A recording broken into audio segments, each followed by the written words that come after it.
Hello everyone, welcome to this class. आज हम करेंगे डिफरेंशिएशन करेंगे।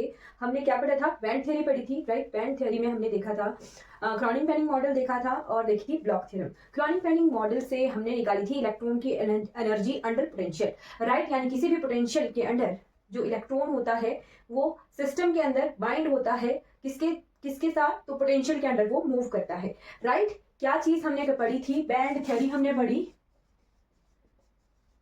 बैंड थ्योरी में हमने देखा कि इलेक्ट्रॉन जो होता है वो एक सिस्टम के अंदर पोटेंशियल के अंडर जो है मूव करता है। इट मींस इलेक्ट्रॉन जो है बाइंड होता है अपने न्यूक्लियस के साथ, राइट।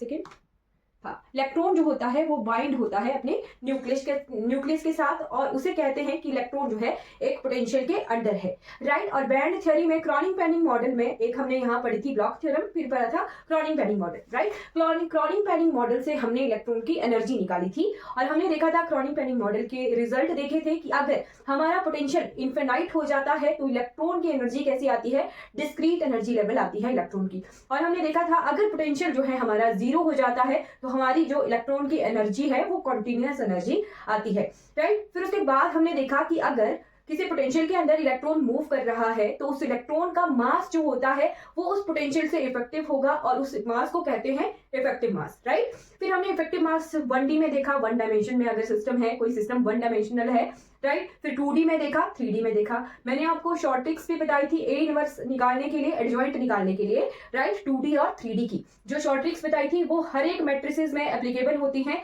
जहां पर भी आप मैट्रिक्स के क्वेश्चन कर रहे हो, अगर आपको ए इनवर्स निकालना है तो वो शॉर्ट ट्रिक्स जो है हर एक मैट्रिक्स के लिए एप्लीकेबल होती है, 2x2 और 3x3 मैट्रिक्स के लिए, राइट। फिर हमने देखा कि जो ये बैंड थ्योरी है ये डिफरेंशिएट कर पाती है कंडक्टर, इंसुलेटर और सेमीकंडक्टर में, राइट। बैंड थ्योरी ने डिफरेंशिएट कर दिया, differentiated between conductor, semiconductor and insulators, right. और ये डायरेक्ट क्वेश्चन आता है एग्जाम में कि कंडक्टर क्या होता है, सेमीकंडक्टर क्या होता है, इंसुलेटर। बच्चों वाली डेफिनेशन नहीं, क्वेश्चन आता है एग्जाम में। ये डेफिनेशन नहीं कि हाँ जो कंडक्ट कर पाता है वो कंडक्टर हुआ, जो कंडक्ट नहीं कर पाता है वो इंसुलेटर हुआ, ये क्वेश्चन नहीं। क्वेश्चन आता है एग्जाम में, वो मैं क्वेश्चन आपको बताऊंगी कि कुछ एक प्रॉपर्टीज से आता है। तो बैंड थ्योरी से हमें कंडक्टर, इंसुलेटर और सेमीकंडक्टर की क्या डिफरेंशिएशन यानी क्या प्रॉपर्टीज मिली है जिस हिसाब से हम जो है इन तीनों में डिफरेंशिएट कर पाते हैं, राइट। तो आपने जो है मेरे साथ जिस तरह से मैं टेबल ड्रॉ करूंगी उसी तरह से टेबल ड्रॉ करना है और आप इसी टेबल से जो है क्वेश्चन को सॉल्व कर पाओगे, राइट। तो लिखिएगा, इस तरह से लिखना है conductor, semiconductor and third one is insulator, right. इतना तो हमें पता है कि कंडक्शन क्या होती है। हम इलेक्ट्रॉन ही पढ़ रहे थे, तो इलेक्ट्रॉन के फ्लो को हम जो है क्या कहते हैं? कंडक्टिविटी। कि किसी सिस्टम ने जो है कंडक्ट कर लिया, फ्लो ऑफ इलेक्ट्रॉन को हम करंट कह देते हैं, राइट। हमने कंडक्टिविटी का रिलेशन भी देखा है टेम्परेचर के साथ कि किस तरह से अगर किसी मटेरियल की का टेम्परेचर बढ़ा देते हैं तो उसकी कंडक्टिविटी में क्या असर पड़ता है, वो भी हमने देखा है। इनवर्स रिलेशन था कंडक्टिविटी का टेम्परेचर के साथ, राइट। और हमारा डायरेक्ट रिलेशन किसके साथ था? डायरेक्टली रेसिप्रोकल कौन था? रेजिस्टिविटी जो है टेम्परेचर के साथ डायरेक्टली प्रोपोर्शनल थी। अब कंडक्टर में हमने देखना है कि कैसे पता लगेगा हमें। क्वेश्चन में दिया है, आपको एक स्टेटमेंट दी है कि the number of valence electrons are odd in a system, right. Question में दिया हो कि number of valence electrons are odd for a system, name that system, right. तो अगर यही चीज मैं आपको बता रही हूं कि अगर number of valence electron, right, number of valence electron से पहचानना है, नंबर ऑफ वैलेंस इलेक्ट्रॉन कौन होते हैं? जो आउटर मोस्ट शेल के इलेक्ट्रॉन्स होते हैं उन्हें हम वैलेंस इलेक्ट्रॉन कहते हैं। उन्हीं को ही हम एनर्जी प्रोवाइड करवाते हैं, उन्हीं के ही फ्लो से जो है कंडक्टिविटी होती है किसी सिस्टम की, राइट। तो नंबर ऑफ वैलेंस इलेक्ट्रॉन्स अगर ऑड हैं, अगर किसी सिस्टम में number of valence electron odd है तो वो कंडक्टर होगा। फॉर एग्जांपल हमारे पास आता है कॉपर, तो कॉपर का जो है कितना होता है? Atomic number 29। इसके आउटर मोस्ट शेल में एक ही इलेक्ट्रॉन होता है, यानी आउटर मोस्ट शेल में एक इलेक्ट्रॉन है। इट मींस ये क्या है? नंबर ऑफ वैलेंस इलेक्ट्रॉन इसमें क्या है? 1 है, ऑड है, तो कॉपर क्या है? हमारे पास कंडक्टर है। एग्जाम्पल के तौर पर मैंने आपको बता दिया कि किस तरह से हमें पता लगता है कि कोई सिस्टम या कोई जो हमारे पास एलिमेंट है एलिमेंट कहूंगी मैं, मटेरियल कहूंगी मैं, राइट, कि वो कंडक्टर है, सेमीकंडक्टर है या इंसुलेटर है, वो डिपेंड करता है उसके नंबर ऑफ वैलेंस इलेक्ट्रॉन से। अगर number of valence electron even है तो वो क्या होता है, सेमीकंडक्टर या इंसुलेटर होता है। अब दो चीजें आ गई, अगर क्वेश्चन में स्टेटमेंट दी है कि आपके पास जो नंबर ऑफ वैलेंस इलेक्ट्रॉन है वो इवन है, तो आपने पहचाना है कि मटेरियल क्या है, वो सेमीकंडक्टर है या इंसुलेटर है। कंडक्टर का तो हमें पता लग गया कि odd number of valence electron होंगे और उन्हें हम डायरेक्टली मेटल कह देते हैं। मेटल्स के जो भी मेटेलिक जो एलिमेंट होते हैं उनमें odd number of valence electrons होते हैं, राइट, तो हम डायरेक्टली पहचानना चाहते हैं, right. If number of valence electrons are even, right, if number of valence electrons are even, then तो मटेरियल क्या होगा, हमारे पास सेमीकंडक्टर होगा या फिर इंसुलेटर होगा। अब हमें डिफरेंशिएट करना है कि सेमीकंडक्टर कौन सा है और इंसुलेटर कौन सा है, तो वहां पर बारी आ जाती है बैंड गैप की, राइट। जो हमारे पास बैलेंस बैंड और कंडक्शन बैंड है उनसे पता लगता है कि हमारे पास सेमीकंडक्टर मटेरियल है या इंसुलेटर मटेरियल है, राइट। अगर एनर्जी लेवल्स ओवरलैप कर जाएं, लिखिएगा, अगर number of balance electrons even है और एनर्जी लेवल्स ओवरलैप, राइट, वैसे तो एनर्जी लेवल्स ओवरलैप नहीं करते हैं, बट इसमें ऐसी कंडीशंस होती हैं, हम इस तरह से सेमीकंडक्टर को बनाते हैं, खुद बनाते हैं हम सेमीकंडक्टर को, कि वो रूम टेम्परेचर पर ही हल्का सा उन्हें एनर्जी प्रोवाइड की जाए उन बैलेंस इलेक्ट्रॉन को, तो उनके एनर्जी लेवल जो है रूम टेम्परेचर पर ही ओवरलैप कर जाते हैं, राइट। तो ये हम अभी ग्राफ में बताऊंगी बैलेंस बैंड का, राइट, बैलेंस बैंड और कंडक्शन बैंड का, कि किस तरह से वो ओवरलैप करते हैं रूम टेम्परेचर पर। बट हमें इतना पता लगे, अगर एनर्जी लेवल ओवरलैप कर जाते हैं और number of balance electron even है, तो वो कौन सा सिस्टम हुआ, वो हमारे पास मटेरियल हुआ सेमीकंडक्टर। और अगर energy level do not overlap, तो वो हमारे पास होते हैं insulators. Energy levels do not overlap, right, तो ये हमारे पास होते हैं इंसुलेटर। अब हमें एनर्जी लेवल्स देखने हैं, तो हमारे पास जो बैलेंस बैंड, इसको मैं डबल पेन से बनाती हूं तभी समझ आएगा इजीली, राइट। यानी अगर मैं रेड पेन से बैलेंस बैंड को बनाऊंगी और ब्लू पेन से कंडक्शन बैंड को बनाऊंगी, ओके, तो ये है हमारे पास बैलेंस बैंड, राइट, और ये वाला है हमारे पास कंडक्शन बैंड।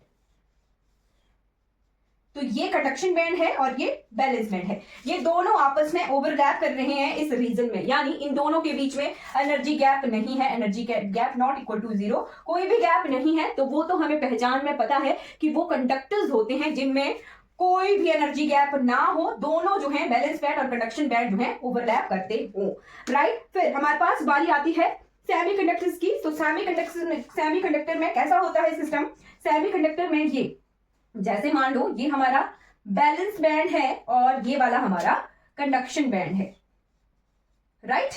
तो ये जो बीच में गैप है इसे कहते हैं ईजी यानी एनर्जी गैप, या इसे फॉरबिडन गैप भी कहते हैं। फॉरबिडन गैप जो है बहुत लेस होता है, less forbidden gap for semiconductors. और यहाँ पे आप बोलोगे कि मैम ने तो बताया कि एनर्जी लेवल ओवरलैप करते हैं, और यहाँ पे आप जब ग्राफ बना रहे हो बैलेंस बैंड और कंडक्शन बैंड का, तो यहाँ पे तो आपने फॉरबिडन गैप बता दिया, पर मैंने बोला कि इतना कम फॉरबिडन गैप होता है कि उस फॉरबिडन गैप को ओवरकम कर दिया जाता है, ओवरकम इन अ रूम टेम्परेचर में ही उस फॉरबिडन गैप से जो है को ओवरकम करके जो इलेक्ट्रॉन्स हैं वो जंप कर जाते हैं कंडक्शन बैंड में और हाई एनर्जी लेवल्स पर चले जाते हैं, तो वो होते हैं सेमीकंडक्टर्स, राइट। बैलेंस बैंड से कंडक्शन बैंड की तरफ जो है रूम टेम्परेचर पर ही इलेक्ट्रॉन जो है मूव कर जाते हैं, राइट। और एक और चीज आपने नोट करनी है कि एट लो टेम्परेचर ये बिहेव करते हैं इंसुलेटर्स की तरह, राइट, और एट हाई टेम्परेचर ये बिहेव करते हैं कंडक्टर्स की तरह, राइट। नोट करना है कि एट लो टेम्परेचर ये जो मटेरियल है सेमीकंडक्टर, आगे हमारा सेमीकंडक्टर का पूरा चैप्टर आने वाला है, राइट। बट तब भी आपने कवर कर लेना है, नोट कर लेना है, क्योंकि ये जो छोटे छोटे स्टेटमेंट्स वाले क्वेश्चन है ना, यहाँ से स्टेटमेंट वाले क्वेश्चन आ ही जाते हैं और हमें एग्जाम्स में देखने को मिले हैं इस तरह के question, right? So at low temperature, these material semiconductor behaves as a insulator, and at a high temperature, these semiconductor behaves as a conductor, right? और insulator में क्या होता है? The energy gap यानी forbidden gap is very high, more, right. यानी अगर इस material को, इंसुलेटर को आउट बाहरी जरियों से एनर्जी भी दी जाए, तब भी ये जो बैलेंस बैंड और कंडक्शन बैंड है ये आपस में ओवरलैप नहीं करते हैं, ये कंडक्ट नहीं करते हैं, राइट। ये जो Eg है, फॉरबिडन गैप है, ये काफी ज्यादा होता है। बाहर से एनर्जी प्रोवाइड की भी जाए तब भी जो है इसके इलेक्ट्रॉन जो है कंडक्शन बैंड तक नहीं पहुंच पाते हैं इंसुलेटर्स के। ओके, क्लियर, बिल्कुल क्लियर होना चाहिए, ठीक है। रूम टेम्परेचर पर तो पहुंच नहीं पाते हैं, राइट। रूम टेम्परेचर पर ही हल्की सी एनर्जी प्रोवाइड करवाई जाए तब इंसुलेटर तो बिल्कुल ही कंडक्ट नहीं करते हैं, एनर्जी गैप जो है काफी लार्ज होता है। अब देखते हैं कि क्वेश्चन किस तरह का आता है। तो दो चीजें आपने नोट रखनी है, एक चीज कि एनर्जी लेवल ओवरलैप करते हैं किसके, सेमीकंडक्टर के, ओके। और नंबर ऑफ वैलेंस इलेक्ट्रॉन किसके होते हैं, ऑड होते हैं कंडक्टर्स के, सेमीकंडक्टर्स के इवन होते हैं और इंसुलेटर्स के इवन होते हैं। अब क्वेश्चन देख लेते हैं। एक क्वेश्चन है, स्टेटमेंट वाला क्वेश्चन है और प्रीवियस ईयर में ये आया हुआ क्वेश्चन है, तो उसे भी देखते हैं। Consider a one-dimensional non-magnetic crystal. Consider a one-dimensional non-magnetic crystal, यानी non-magnetic crystal है, साथ में with one atom per unit cell, with one atom per unit cell. With one atom per unit cell, assume that the valence electrons, assume that the valence electron number one do not interact with each other. ये statement देखिए कितना confuse करने वाली है। The valence electron do not interact with each other. और second statement है interact weakly with ions. Second statement है interacts weakly with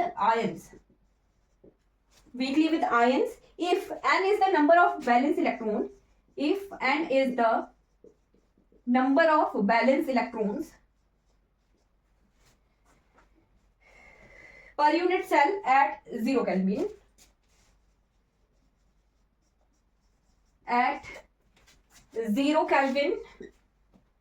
the crystal is, और ये क्वेश्चन इतना कंफ्यूजन वाला है, बहुत कंफ्यूजन वाला। Metal for any value of n,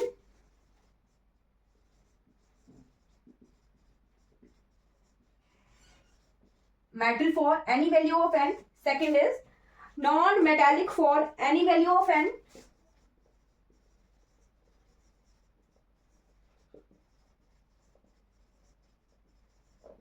Non-metallic for any value of n. C is metallic for even values of n.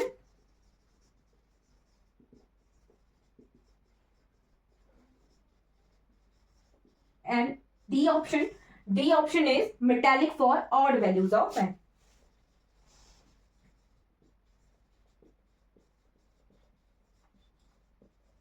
और ये जो क्वेश्चन है इसे सिर्फ और सिर्फ इसके ऑप्शंस को देख के ही सॉल्व कर सकते हैं। अब मैं आपको बताती हूँ कि क्वेश्चन का कोई मतलब ही नहीं है। जो क्वेश्चन में स्टेटमेंट दी हैं उनका इस क्वेश्चन के ऑप्शन से कोई मतलब नहीं है। सिंपल सी चीज है, one dimensional non magnetic crystal है with one atom per unit cell, right, one atom per unit cell. और पूछा है assume that the valence electron do not interact with each other.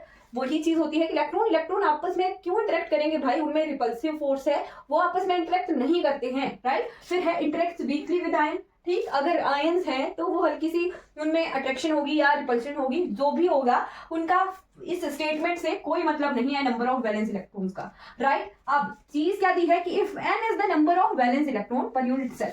Simple सी, सिर्फ और सिर्फ दो लाइनें हमने क्वेश्चन की पढ़नी है और ऑप्शन देखने हैं। ऑप्शन में अगर आपको पता है कि ये ऑप्शन सही है या नहीं सही है, तभी आप जो है इस क्वेश्चन को सॉल्व कर पाओगे। और इतना इजी क्वेश्चन है ये सिंपल सी चीज है। n क्या है, नंबर ऑफ वैलेंस इलेक्ट्रॉन, और एक क्रिस्टल के बारे में बताना है कि वो क्रिस्टल क्या है। अब हमें पता होना चाहिए कि मेटल्स क्या होते हैं। मेटल्स होते हैं कंडक्टर, मेटल्स होते हैं कंडक्टर, ओके, मेटल्स होते हैं कंडक्टर। सिंपल सी चीज, यहाँ पे दो ही चीजें दी हैं, एक दिया है नॉन मेटालिक, मेटालिक है, मेटल है, मेटालिक है। यानी देखना है अब स्टेटमेंट सही है या गलत है। Metal for any values of n, any value of n, क्या ये सही स्टेटमेंट है या गलत स्टेटमेंट है। हमने देखा था कि नंबर ऑफ बैलेंस इलेक्ट्रॉन कितने कैसे होने चाहिए, ऑड होने चाहिए। एनी वैल्यू ऑफ n, नहीं, गलत। Metallic for even values of n, नहीं, गलत, ऑड वैल्यूज होना चाहिए। Non metallic for any value of n। अब यहां पर भी कंफ्यूज कर दिया, स्टेटमेंट को देखिए, यहां पर भी कंफ्यूज कर दिया है कि non metallic for any value of n। अगर non metallic for even value of n होता ना तो ये सही हो जानी थी statement, right. Non metallic for any value of n, गलत। Metallic for odd values of n, यानी नैन यानी नंबर क्या है, बैलेंस इलेक्ट्रॉन क्या है, ऑड है, और ये स्टेटमेंट हमारी सही है। अगर आप सारे ऑप्शन पढ़ते हो और आपको समझ है कि कंडक्टर्स में नंबर ऑफ बैलेंस इलेक्ट्रॉन्स कितने होते हैं, तो इस क्वेश्चन को बहुत इजीली सॉल्व कर सकते थे। तो इस तरह के क्वेश्चन आ जाते हैं डिफरेंशिएशन के, कंडक्टर, सेमीकंडक्टर और इंसुलेटर के। दो चीजें हमने देखनी है, नंबर ऑफ बैलेंस इलेक्ट्रॉन और एनर्जी लेवल्स। अगर इवन दिए हैं तो स्टेटमेंट कहीं ऐसी तो नहीं दी है कि एनर्जी लेवल ओवरलैप्स, राइट, या फिर दिया हो conduction band and balance band electron जो है पार कर जाते हैं रूम टेम्परेचर पर, इस तरह की स्टेटमेंट तो नहीं दी है। तो स्टेटमेंट्स पढ़िए और क्वेश्चन को सॉल्व करना है उस तरीके से। तो ये पोर्शन हमारा कवर हो गया बैंड थ्योरी वाला। बैंड थ्योरी ने हमें डिफरेंशिएट करना बता दिया किस किस के बीच में, कंडक्टर, सेमीकंडक्टर्स और इंसुलेटर्स के बीच में। अब इसके बाद एक और थ्योरी आती है, टाइटली बाइंडिंग थ्योरी, राइट। ये लास्ट थ्योरी है इस चैप्टर की।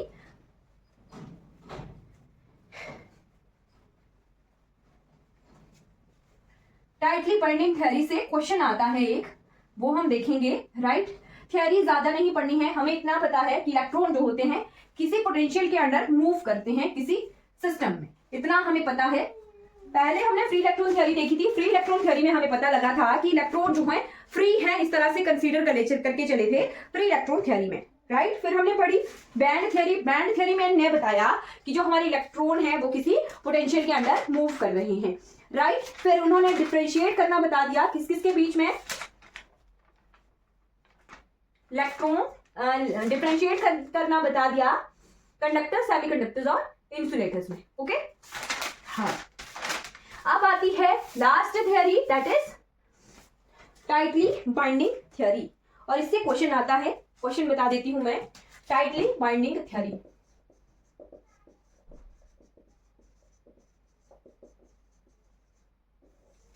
टाइटली बाइंडिंग थ्योरी ने क्या बोला है, तो टाइटली बाइंडिंग थ्योरी ने बोल दिया कि जो इलेक्ट्रॉन है वो ज्यादा बाउंड है न्यूक्लियस के साथ, राइट।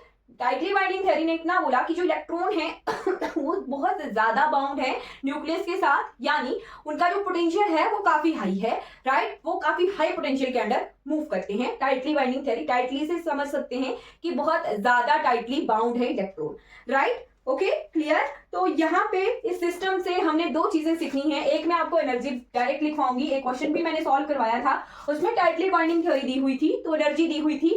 बस सिंपल सी चीज, आपने कुछ ज्यादा ध्यान नहीं रखना है कि इलेक्ट्रॉन जो होते हैं वो काफी ज्यादा पोटेंशियल के साथ जो है बंधे हैं न्यूक्लियस के साथ, राइट। फिर एनर्जी देख लेते हैं, तो एनर्जी क्या है, energy is equal to minus of alpha, हाँ यही है, minus of alpha minus of beta cos of 2 beta है, cos of k x a minus, okay, cos of k by a plus cos of k z a. ये क्या है, energy है electron की under a strong potential, right. Under a strong potential electron की ये energy है tightly bounding theory की, right. इससे डायरेक्ट जो है क्वेश्चन में एनर्जी दी हुई होती है, बाकी कुछ नहीं है इस सिस्टम का। यहां से हमें इतना पता चलता है कि जो सिस्टम है वो इलेक्ट्रॉन जो होता है वो मूव करता है काफी स्ट्रॉन्ग पोटेंशियल में, राइट। अब हमने एक ग्राफ देखना है ई और के का, ई एंड के के बीच में ग्राफ, ई एंड के के बीच में ग्राफ जो है ये टाइटली बाइंडिंग थ्योरी बताती है। तो ई एंड के का ग्राफ तो हमने पहले भी देखा है, ई और के का ग्राफ, राइट। ई और के का ग्राफ इस तरह से हमने पहले भी देखा है, राइट, कि पहले जो है लीनियर रिलेशन है ई और के का, राइट। फिर ये साइन ग्राफ में चेंज हो जाता है, और कॉस्टिकल ब्रांच वाला जो है हमने ई और के का ये ग्राफ देखा है। यहां तक जो है पहले लीनियर रिलेशन है एनर्जी का के साथ, राइट, फिर ये साइन वेव में कन्वर्ट हो जाता है, राइट। बट ये टाइटली बाइंडिंग थ्योरी क्या बताती है कि ये एनर्जी है, एनर्जी का टॉप और बॉटम, क्या एनर्जी का टॉप और बॉटम जो है इनके बीच में बैंडविड्थ जो है, बैंडविड्थ है। यहां पर हमने देखा था यहाँ पर क्या था, पाई बाई ए था, positive pi by A, first brilliant zone हम यहाँ पर देख रहे थे, राइट। तो टॉप एनर्जी का टॉप जो है, टॉप ऑफ बैंड और बॉटम ऑफ बैंड बताती है ये। टॉप ऑफ बैंड कहाँ आता है, तो के की value pi by A pi by A pi by a पर टॉप ऑफ बैंड आता है। Bottom of band, bottom of band आता है कितने पर, 0 0 0, के की 0 0 0 वैल्यू पर बॉटम ऑफ बैंड आता है, और के की value pi by A pi by A pi by a, जो फर्स्ट ब्रिलियंट जोन है वहां पर टॉप ऑफ बैंड आता है, राइट। और ये जो गैप बीच में क्रिएट हुआ 0 से लेके पाई बाई ए तक, इसे कहते हैं बैंड विड्थ, और बैंड विड्थ का ही क्वेश्चन आता है एग्जाम में, बाकी इससे पोर्शन से कुछ नहीं आता है, राइट। तो बैंड विड्थ जो है वो किसको किससे माइनस करके आएगी, टॉप ऑफ बैंड को माइनस करके बॉटम ऑफ बैंड को, राइट। तो हमें पता है सिंपल क्यूबिक सिस्टम है, बॉडी सेंटर्ड क्यूबिक है, और एफसीसी हमने पढ़ा है, राइट। तो इसको बैंड विड्थ निकालने के लिए बहुत सारी डिफरेंशिएशन करवाना लाजमी नहीं है, इतना कोई नहीं बैठ के कि के एक्स की वैल्यू पुट करेंगे पाई बाई ए 0, कितनी बार जो है हमारे पास एक एनर्जी कहां से निकाली, तो एनर्जी निकाली इस समेशन से, summation is equal to minus of alpha minus of beta summation e की power iota k minus r n, यहां से इस समेशन को खोल के जो है एनर्जी की ये वैल्यू निकाली। अब के को पुट करना है pi by A pi by A pi by A, x y z terms आएंगी और 0 0 0, तो ये समेशन बहुत बड़ा हो जाएगा, इतना बड़ा हमने सॉल्व करने नहीं बैठना है, राइट। हमने निकालना है band gap, right, band width हमने निकालनी है। तो शॉर्ट ट्रिक लिखिएगा, short trick to find band width, short trick to find band width, right. Band width कैसे निकालेंगे, top of band minus bottom of band, right. तो इसका फॉर्मूला क्या है वो लिखिएगा, फॉर्मूला है डेल्टा ई, बैंड विड्थ कितनी निकली, delta E is equal to 2z beta, 2z beta, beta कोई भी कांस्टेंट टर्म है, राइट। बीटा की जगह अल्फा भी हो सकता है, ए भी हो सकता है, बी भी हो सकता है, कुछ भी हो सकता है, बीटा क्या है, कांस्टेंट है। और z क्या है, यहां पर z है जी number of nearest neighbour atom, यानी इसे कोऑर्डिनेशन नंबर भी बोल सकते हैं, right. Number of nearest neighbour atom क्या होते हैं, कोऑर्डिनेशन नंबर को हम कहते हैं। तो बस यही फॉर्मूला है बैंडविड्थ निकालने का, 2z बीटा, ओके। तो सिंपल क्यूबिक के लिए निकाल सकते हैं 2 into number of nearest neighbour atom in simple cubic, कितना कोऑर्डिनेशन नंबर होता है सिंपल क्यूबिक का, 6 होता है, right. 2 into 6 into beta, 12 beta, simple cubic के लिए 12 beta. BCC number of nearest neighbour atoms कितने होते हैं, बीसीसी का कोऑर्डिनेशन नंबर 8 है ना, याद होना चाहिए, 8 इंटू बीटा, तो कितना आ गया 16 बीटा, राइट। फिर आता है एफसीसी, तो एफसीसी के लिए कोऑर्डिनेशन नंबर कितना 12 है ना, 12 बीटा आ गया 24 बीटा। तो बैंडविड्थ जो है इतनी निकल के आई है, 2z बीटा। z क्या है, number of nearest neighbour atom, यानी कोऑर्डिनेशन नंबर हमारा ये है। तो टाइटली बाइंडिंग थ्योरी से यही क्वेश्चन आता है एग्जाम में, ये शॉर्ट ट्रिक आपने ध्यान रखनी है, ओके, राइट। तो ये पोर्शन हमारा कंप्लीट हो जाता है, एग्जाम में यहीं से ही क्वेश्चन आएगा, पूछेंगे आपको, स्टेटमेंट दी होगी कि सिंपल क्यूबिक के लिए एनर्जी इतनी है, ये आपने जो है फाइंड आउट करना है बैंड विड्थ, राइट। बोलेंगे ground state energy, ground bottom of the band को ग्राउंड ऑफ द सिस्टम भी, ground state of the system भी कह सकते हैं, राइट। तो ग्राउंड स्टेट सिस्टम फलाना फलाना फलाना, एनर्जी इतनी दी है, आपको जो है सिंपल क्यूबिक के लिए बैंड विड्थ निकालनी है टाइटली बाइंडिंग थ्योरी से, राइट। तो इस तरह से हम एग्जाम में डायरेक्ट 2z बीटा करके फॉर्मूला यूज करेंगे और हमारे पास जो है बैंड विड्थ आ जाएगा, ओके, क्लियर। तो ये हमारे पास टाइटली बाइंडिंग थ्योरी कंप्लीट हो गई है, यहां से हमने शॉर्ट ट्रिक भी सीख ली है, ओके। तो लास्ट पोर्शन आज की क्लास का आ जाता है dielectric, right. Dielectric जो है हम हल्का सा पहचानेंगे कि क्या होता है, कैसे आ गया ये डाई इलेक्ट्रिक यहाँ पे।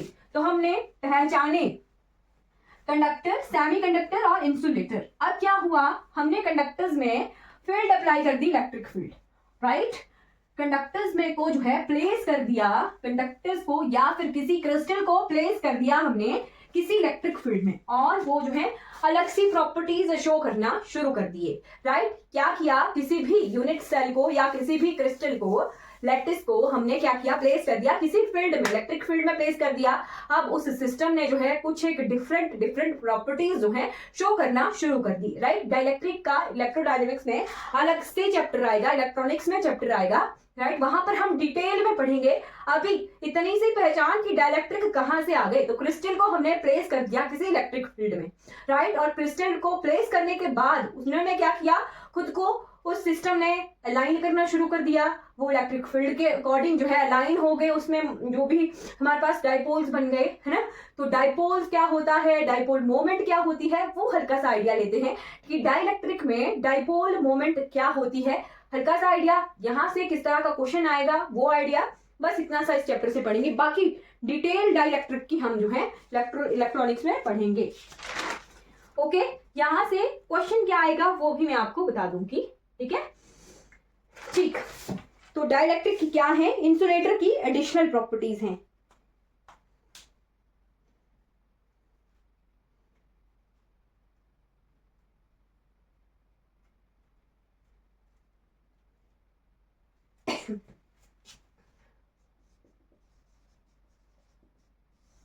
डाइलेक्ट्रिक दो तरह के होते हैं, एक होता है पोलर और एक होता है नॉन पोलर, राइट। जल्दी से सीखेंगे और फिर क्वेश्चन क्या आएगा वो देखेंगे और बस, राइट। डाइलेक्ट्रिक क्या होता है, एक होता है पोलर और एक होता है नॉन पोलर, राइट। अब बोलेंगे आप कि पोलर क्या हुआ जी, पोलर क्या हुआ और नॉन पोलर क्या हो गया, है ना। तो पोलर क्या, जिसमें डाइपोल मोमेंट क्या होती है, डाइपोल मोमेंट। पोलर क्या मटेरियल हुआ जिसमें डाइपोल मोमेंट जो होती है वो नॉट इक्वल टू 0 होती है, P से डिनोट करते हैं नॉट इक्वल टू 0। और जो नॉन पोलर है हमारे पास, वहां पे डाइपोल मोमेंट की कुछ एक वॉल्यू, डाइपोल मोमेंट जो है 0 होती है, 0, P इज इक्वल टू 0 होता है नॉन पोलर मटेरियल के लिए। अब आप बोलोगे कि ये जो डाइपोल मोमेंट है ये क्या हो गई जी, डाइपोल क्या हो गए। तो डाइपोल क्या, सिंपल सी बात कि पॉजिटिव या नेगेटिव, कोई भी दो अपोजिट चार्जेस, कोई भी दो अपोजिट चार्जेस ने खुद को जो है एक डिस्टेंस से सेपरेट कर दिया, राइट। कोई भी दो अपोजिट चार्जेस जो हैं एक दूसरे से एक डिस्टेंस से सेपरेट हैं, राइट, उसको बोल दिया D distance, right. Two opposite charges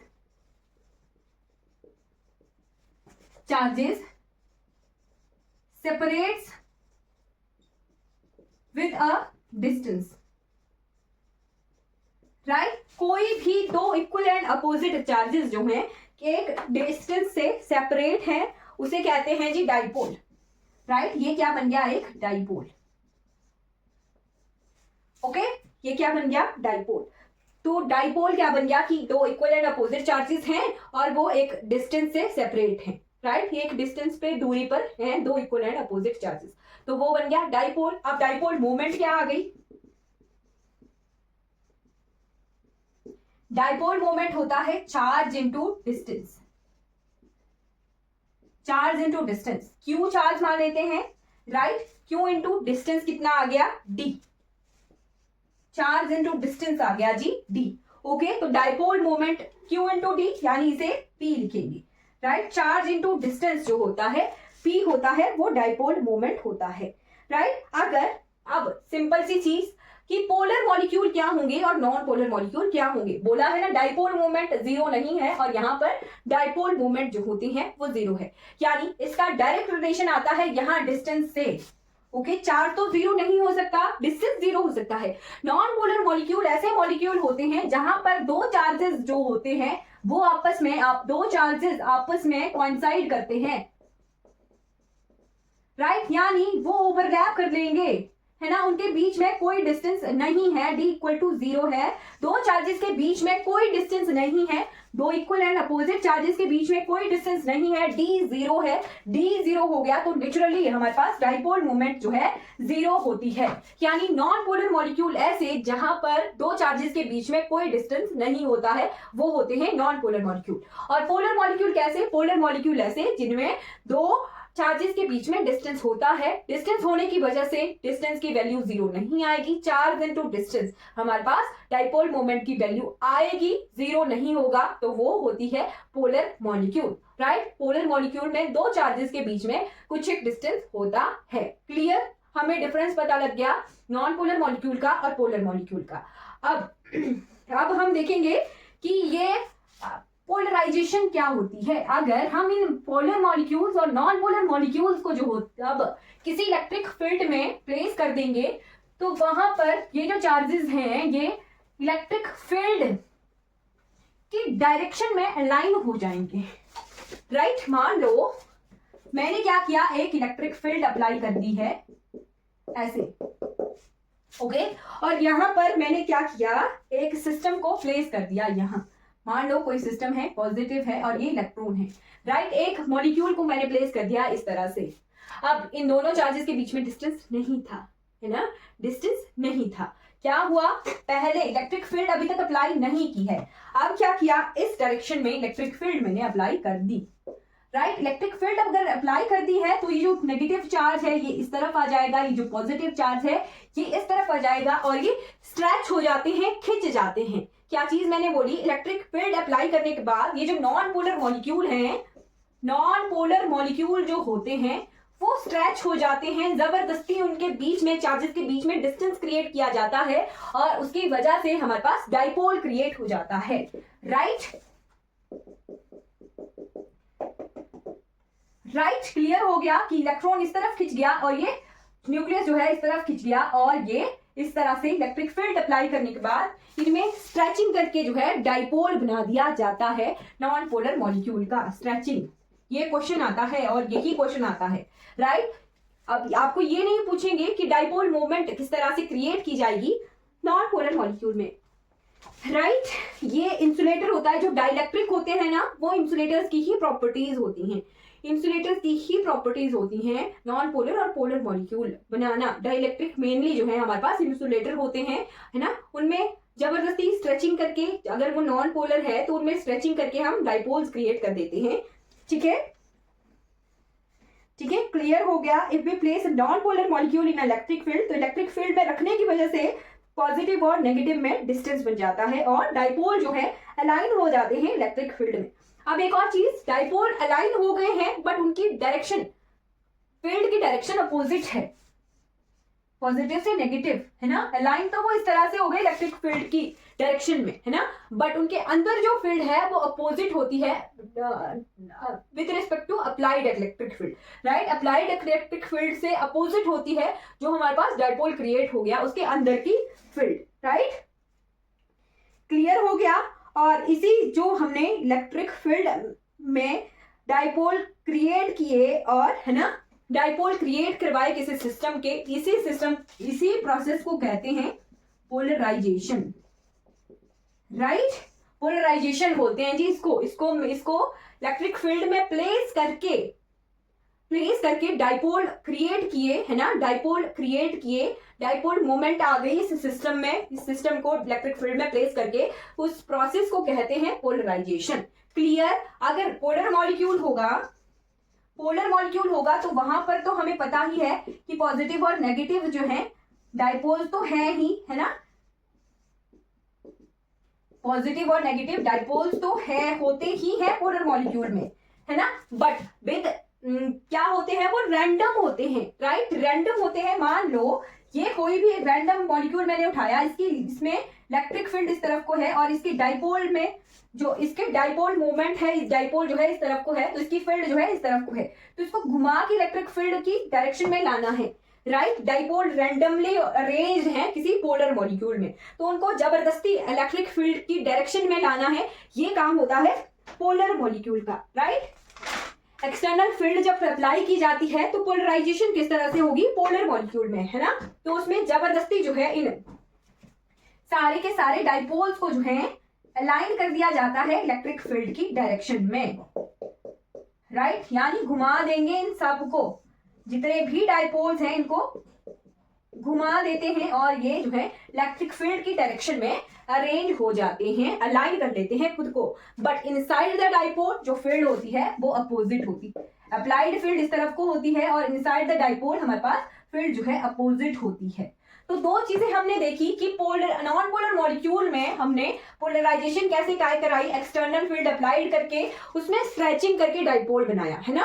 और पोलर मॉलिक्यूल में पोलराइजेशन कैसे करवाई, डाइपोल तो थे, उनको जबरदस्ती घुमा फिरा के जो है उन्हें अरेंज कर दिया है ना, घुमा फिरा के उन्हें एक्सटर्नल फील्ड, उन्हें मजबूर कर दिया कि आप एक्सटर्नल फील्ड की जो जिस तरफ को फील्ड है उस तरफ को जो है आप अलाइन हो जाओ, है ना, जबरदस्ती कर दी उनको। तो जबरदस्ती जो की उनको घुमा के की है ना, घुमा दिए सारे, एक्सटर्नल फील्ड लगा के, एक्सटर्नल फोर्स लगाई। तो जो फोर्स लगाई वो है जी टॉर्क। और ये एग्जाम में क्वेश्चन आता है, यही क्वेश्चन आता है एग्जाम में कि नॉन पोलर मॉलिक्यूल में पोलराइजेशन किस कारण से होती है और पोलर मॉलिक्यूल में पोलराइजेशन जो है किस कारण से होती है। तो ये लिख लीजिएगा, ये एग्जाम में क्वेश्चन आता है, क्वेश्चन आ सकता है। ओके,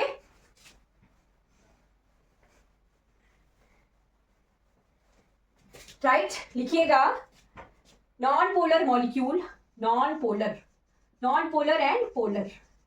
तो नॉन पोलर में पोलराइजेशन, नॉन पोलर में पोलराइजेशन और पोलर में पोलराइजेशन दोनों ही डाइलेक्ट्रिक हैं, अलग अलग प्रॉपर्टीज हैं दोनों की, है ना, अलग अलग प्रॉपर्टीज हैं, डाइपोल मोमेंट अलग अलग है ना।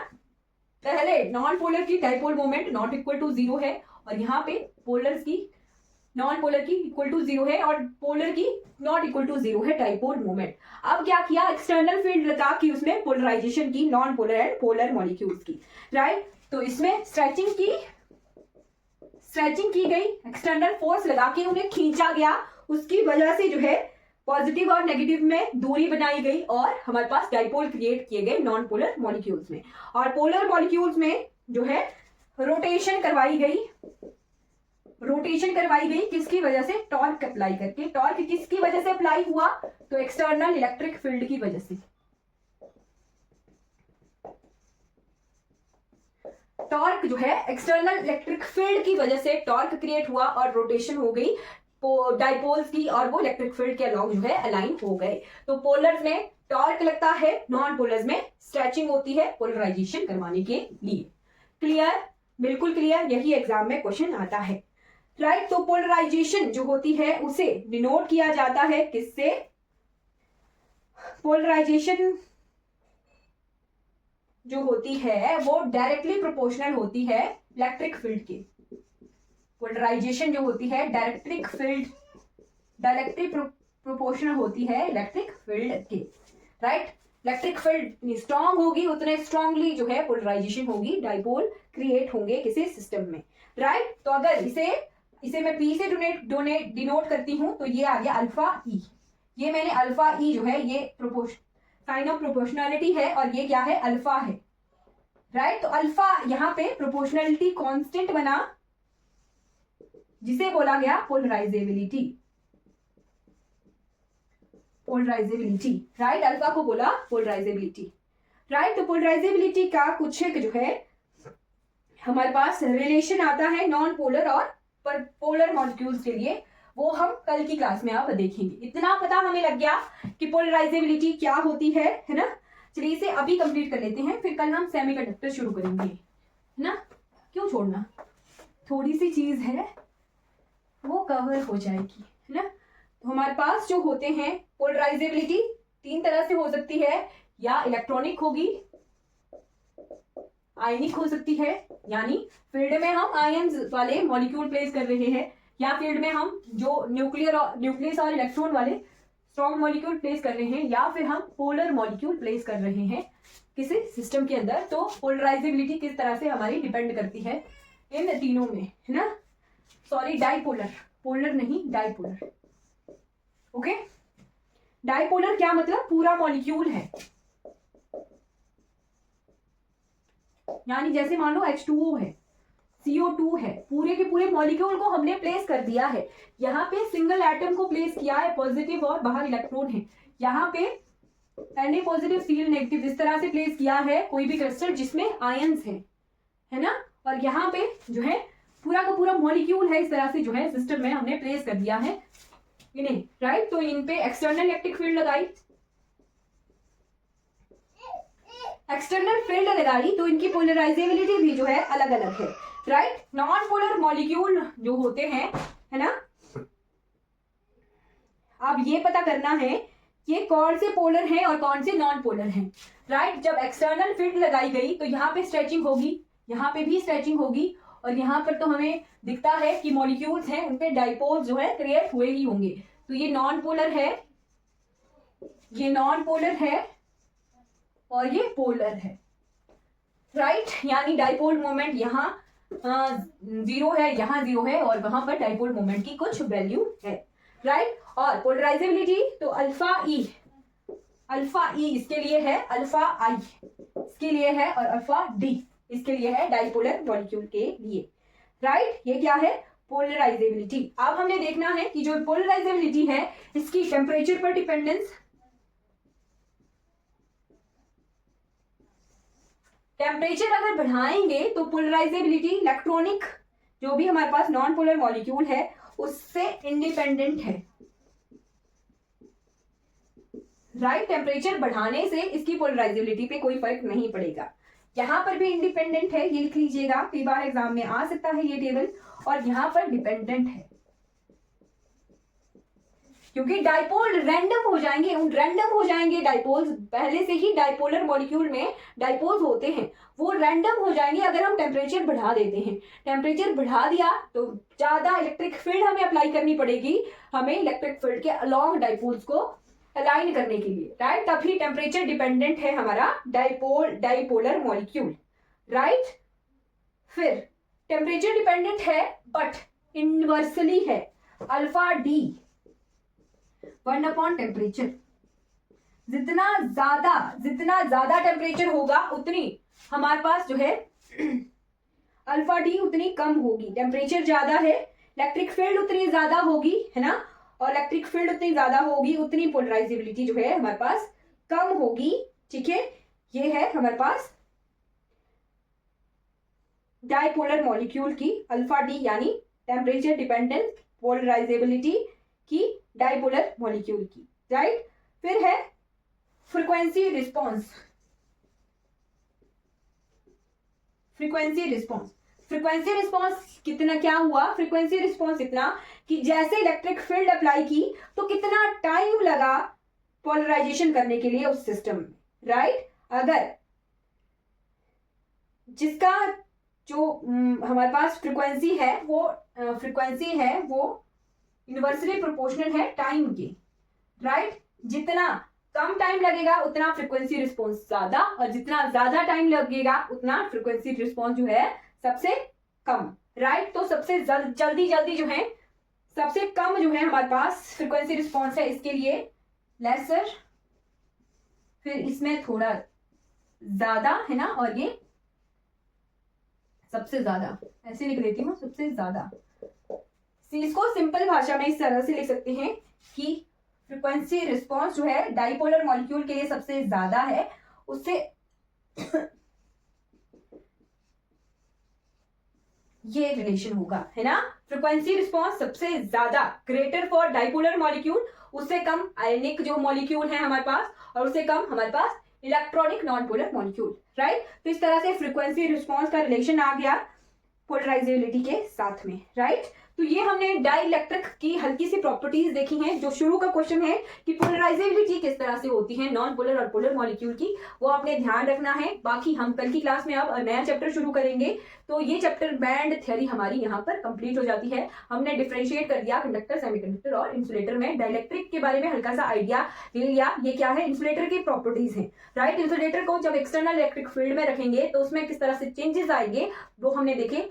वो 2 तरह के हो सकते हैं, या तो पोलर हो सकता है और नॉन पोलर हो सकता है। चलिए आज की क्लास हमारी कंप्लीट हो जाती है। अगर आपको क्लास से कोई डाउट होगा तो आपने जो है वो पूछ लेना है। चलिए, अगर ये वीडियो आपको अच्छी लगी हो तो लाइक कीजिएगा, सब्सक्राइब कीजिएगा मेरे चैनल को, और दूसरों तक इन वीडियोस को जरूर पहुंचाइएगा। Thank you for watching this class.